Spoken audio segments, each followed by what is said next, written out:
Hello ವೀಕ್ಷಕರೇ, welcome back to my YouTube channel. ನಾವಿವತ್ತು South ಕೊರಿಯಾದಲ್ಲಿ ನಡೆದಂತಹ ಪ್ಲೇನ್ ಕ್ರ್ಯಾಶ್ನ ಬಗ್ಗೆ ಈ ಒಂದು ವಿಡಿಯೋ ಮಾಡ್ತಾ ಇದ್ದೇನೆ. ಬನ್ನಿ ಏನು ಆ ವಿಡಿಯೋ ಅಂತ ನೋಡ್ಕೊಂಡು ಬರೋಣ. 181 ಜನರನ್ನು ಹೊತ್ತೊಯ್ಯುತ್ತಿದ್ದ ವಿಮಾನವೊಂದು ದಕ್ಷಿಣ ಕೊರಿಯಾದ ವಿಮಾನ ನಿಲ್ದಾಣದಲ್ಲಿ ಪತನಗೊಂಡಿದ್ದು ಕನಿಷ್ಠ 28 ಜನರು ಸಾವನ್ನಪ್ಪಿದ್ದಾರೆ ಎಂದು ಯೋನಾಪ್ ಸಂಸ್ಥೆ ವರದಿ ಮಾಡಿದೆ. ದಕ್ಷಿಣ ಕೊರಿಯಾದ ಸುದ್ದಿ ಸಂಸ್ಥೆ ಪ್ರಕಾರ ವಿಮಾನವು ರನ್ವೇಯಿಂದ ಹೊರಗುಳಿದಿದೆ ಮತ್ತು ದೇಶದ ನೈಋತ್ಯದಲ್ಲಿರುವ ಮುವಾನ್ ಅಂತಾರಾಷ್ಟ್ರೀಯ ವಿಮಾನ ನಿಲ್ದಾಣದಲ್ಲಿ ಗೋಡೆಗೆ ಅಪ್ಪಳಿಸಿತು.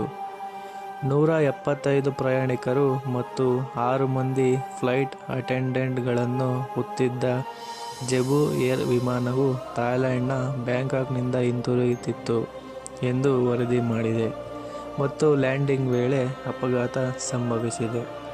2 ಜೀವಂತವಾಗಿ ಪತ್ತೆಯಾಗಿದ್ದಾರೆ ಮತ್ತು ರಕ್ಷಣಾ ಕಾರ್ಯಾಚರಣೆಗಳು ಇನ್ನೂ ನಡೆಯುತ್ತಿವೆ ಎಂದು ಅಗ್ನಿಶಾಮಕ ಅಧಿಕಾರಿ ರಾಯಿಟರ್ಸ್ ಸುದ್ದಿ ಸಂಸ್ಥೆಗೆ ತಿಳಿಸಿದ್ದಾರೆ. ತುರ್ತು ಸೇವೆಗಳು ವಿಮಾನದ ಬಾಲ ವಿಭಾಗದಲ್ಲಿ ಜನರನ್ನು ರಕ್ಷಿಸಲು ಪ್ರಯತ್ನಿಸುತ್ತಿವೆ ಎಂದು ವಿಮಾನ ನಿಲ್ದಾಣದ ಅಧಿಕಾರಿಯೊಬ್ಬರು ತಿಳಿಸಿದ್ದಾರೆ. ವಿಮಾನದಲ್ಲಿದ್ದ ಪ್ರಯಾಣಿಕರಲ್ಲಿ 173 ದಕ್ಷಿಣ ಕೊರಿಯನ್ನರು ಮತ್ತು 2 ಥೈಸ್ ಸೇರಿದ್ದಾರೆ ಎಂದು ಯೋನ್ಆಪ್ ವರದಿ ಮಾಡಿದೆ.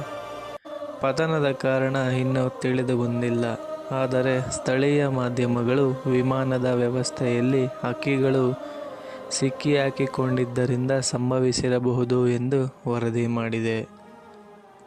ಸೋಷಿಯಲ್ ಮೀಡಿಯಾದಲ್ಲಿ ಅಪ್ಲೋಡ್ ಮಾಡಲಾದ ಪರಿಶೀಲಿಸಿದ ದೃಶ್ಯಾವಳಿಗಳು ವಿಮಾನವು ರನ್ವೇಯಿಂದ ಜಾರಿಕೊಂಡು ಗೋಡೆಗೆ ಅಪ್ಪಳಿಸುವುದನ್ನು ತೋರಿಸುತ್ತದೆ. ಇತರ ದೃಶ್ಯಗಳು ಕಪ್ಪು ಹೊಗೆಯ ದೊಡ್ಡ ಗರಿಯನ್ನು ಆಕಾಶಕ್ಕೆ ಏರುತ್ತಿರುವುದನ್ನು ತೋರಿಸುತ್ತದೆ. ಒಬ್ಬ ಫ್ಲೈಟ್ ಅಟೆಂಡೆಂಟ್ ಮತ್ತು ಒಬ್ಬ ಪ್ರಯಾಣಿಕರನ್ನು ಇದುವರೆಗೆ ರಕ್ಷಿಸಲಾಗಿದೆ ಎಂದು ದಕ್ಷಿಣ ಕೊರಿಯಾದ ಅಗ್ನಿಶಾಮಕ ಸಂಸ್ಥೆ ಹೇಳಿಕೆಯಲ್ಲಿ ತಿಳಿಸಿದೆ. 80 ಅಗ್ನಿಶಾಮಕ ಸಿಬ್ಬಂದಿ ಮತ್ತು 30ಕ್ಕೂ ಹೆಚ್ಚು ಅಗ್ನಿಶಾಮಕ ಟ್ರಕ್ಗಳನ್ನು ಅಪಘಾತದ ಸ್ಥಳಕ್ಕೆ ನಿಯೋಜಿಸಲಾಗಿದೆ ಎಂದು ವರದಿ ಮಾಡಿದೆ.